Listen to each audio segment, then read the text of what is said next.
Hello and welcome to Pocket Potential. Our aim here is to help you to maximize your potential by taking small steps in the right direction. Now let's jump into the show.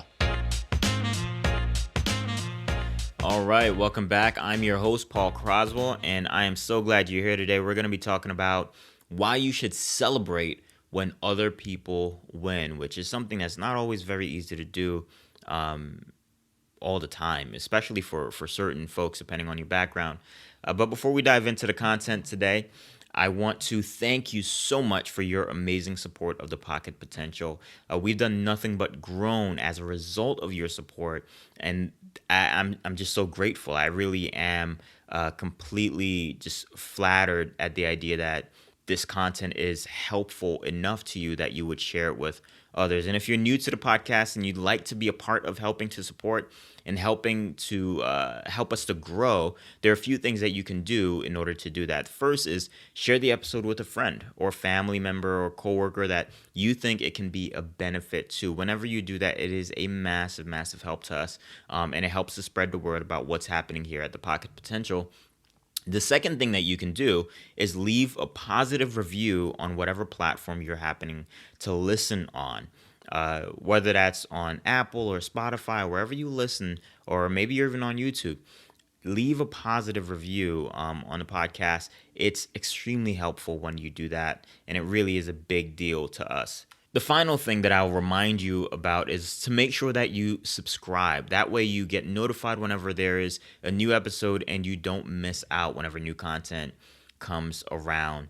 And be sure to stick around until the end of today's episode to learn more about my mental health guide that's now available for download for you as a listener. Now let's jump into today's episode on the topic of why you should celebrate when other people win. This probably isn't the most fun topic for everyone listening right now, especially if this is something you struggle with. But what if I told you that when it comes to that coworker or friend or relative getting that promotion or buying that house or getting married before you do, that whenever that happens, it's time to celebrate, right? It's not time to throw a pity party and to be down on yourself. Instead, it's time to celebrate. Positive psychology supports that celebrating others instead of comparing yourself to them is a better strategy for moving forward in life. It's a subtle brain training activity that wires you for success in the future. And who doesn't want that? Who doesn't want to set themselves up on a neurological level for higher chances of success? I'll admit that I didn't always have this attitude towards others winning.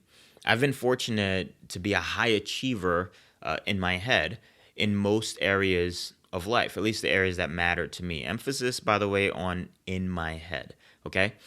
My background with this perspective caused me to be a very driven person, even to today, which isn't always a great thing, especially when you add in the fact that I'm an Enneagram 1, the perfectionist. So this can be a hurdle for me sometimes. And as a result of this, I started to value myself after a while on being able to live up to the consistent success that I experienced before. And so it's like, hey, I've been doing well in all these different things that I've tackled. And when I got to a point in life where I started to go after things that were a little harder to achieve, it shifted to an internal, really kind of destructive perspective of, well, now I value myself, or I'm valuing myself based on being able to live up to the ability to, continue that success streak, as opposed to embrace the fact that failure might be a part of this process for me. So, as a result of this, for a while it was really hard for me to navigate the success of other people around me and not see their success as an indication of my failure. They didn't somehow steal an opportunity from me, if you know what I mean. And it also doesn't help that society teaches us to compare ourselves to others. Parents and friends say things to kids like, why can't you be more like fill in the blank? And there are few things more damaging to a child's self-esteem than statements like these. Please, if you have kids, Don't ever say this to a child. It is so damaging. After working specifically with teenagers for years, I'm telling you firsthand, it is just it's really undercutting, and you're not setting them up to succeed whenever you do that. I know people today as adults that are still wrestling with thoughts as a result of hearing things like this growing up. So just go ahead and cut that out if you happen to have done that before or have a habit of doing it. An article by Psychology Today helps to show the power of a more positive approach to life and thinking, especially when it comes to other people winning. This is what it says. It says, happy thoughts and positive thinking in general supports brain growth, as well as the generation and reinforcement of new synapses, especially in the prefrontal cortex, which serves as the integration center of all of our brain-mind functions. And so now this isn't just like think happy thoughts, think happy thoughts, think happy thoughts type deal. This is when you are intentional about creating an environment and watching your verbiage, especially the things you say to yourself in your mind, and being intentional about crafting those statements and understanding the impact of those statements on you over time. The article goes on to say what we think, do, and say affects who we become on the outside, the inside, and in our brain. Mostly, it means that we can train our brain to be more positive, right? And I think this is a very powerful idea for anyone who happens to struggle with self-doubt or negative thoughts. I hope that you feel encouraged at the idea that based on research, and I'm going to include the link to all of these as well, but based on research, you're able to train your brain to be more positive, which, as we'll learn in a little bit, has other additional effects on your life and on your physical body, including your brain, of course. And what's interesting to me, and I always love to find stuff like this whenever science and the Bible, scripture, kind of overlaps, because a lot of times people see them as the two extremes, but they really aren't. In the New Testament, in the Bible, and if you're not religious or anything like that, just bear with me for like a second on this. But in the New Testament, in the Bible, the Apostle Paul actually directly says what we just read, ultimately, in terms of the importance of keeping your mind on happy thoughts or more positive thoughts. And this is what he says. He says, this is Philippians chapter 4, verse 8, if you want to look it up and read it in your own Bible if you have one. Verse 8 says, and now, dear brothers and sisters, one final thing. Fix your thoughts on things that are true and honorable and right and pure and lovely and admirable. Think about things that are excellent and worthy of praise. And this, he says this in a portion of scripture where he's talking about how to find and hold on to peace, like true, genuine peace that goes beyond what your circumstances are dictating to you. And so I just thought it was so amazing and so powerful. I had to toss it in there that, here's this thing that's clearly found in scripture that science, is also overlapping with here. But here are 3 reasons directly why you should celebrate when other people win, if what I've shared so far hasn't been enough. Reason number 1, their success is not your failure. Your sister getting married before you does not mean you have failed at life. It just means she got married. Independent of you, it's a milestone that you can be a great support to her in. This is something that, if you take yourself out of the picture, this is just worth celebrating, period, especially, if the guy's a good guy. But my point is, if you take yourself out of the picture, you can see amazing opportunities to really be a support for whoever, is celebrating their success. And it's so important to recognize that their succeeding is not your failure. Just because, to continue with this example, your sister got married before you doesn't mean that you will never get married if that happens to be a goal or a standard of success in your mind. That it doesn't mean that. It doesn't take away that opportunity or the chance of you. It just means it hasn't happened yet. And it's okay to grab a hold of that and let that be the reality, the truth. Embrace it and move on. Reason number two, your story is not contingent on theirs. There are more than 7 billion people on the planet. Someone just finished writing a book or training for a marathon or getting a promotion somewhere, while someone else is celebrating finishing their 10th bottle of beer or something. Their success or failure does not change your chance for a great life, right? Your story is not contingent on theirs.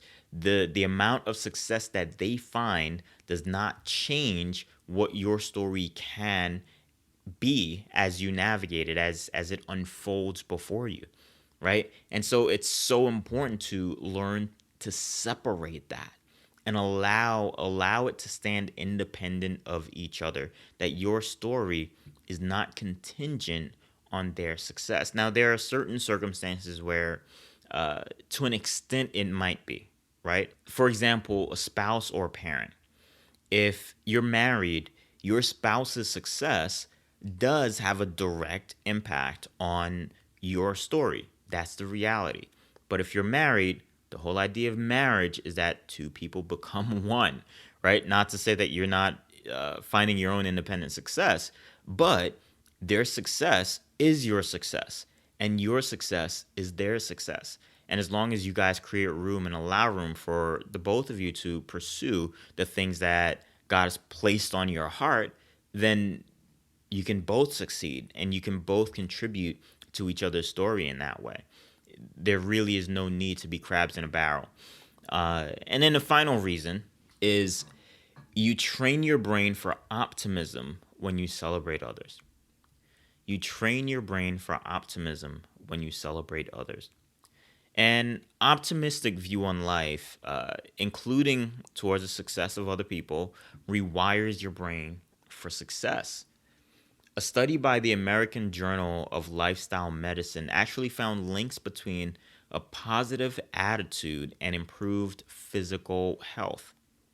And, this isn't unique to this particular article. It's all over the place, but one of the clearest places you can see it is in children's hospitals, where, if a child is sick, one of the reasons they have,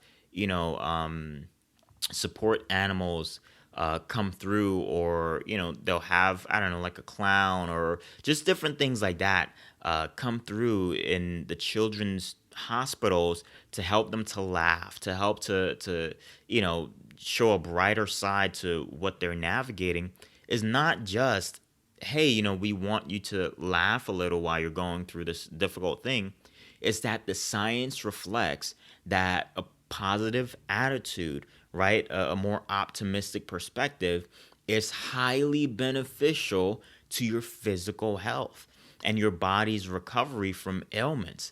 And so this is something that, it just goes down to the biological level. This is not just in the mind. It's not just a good idea or, a heartfelt thing. This is something that biologically has the ability to impact your life and the quality of your life.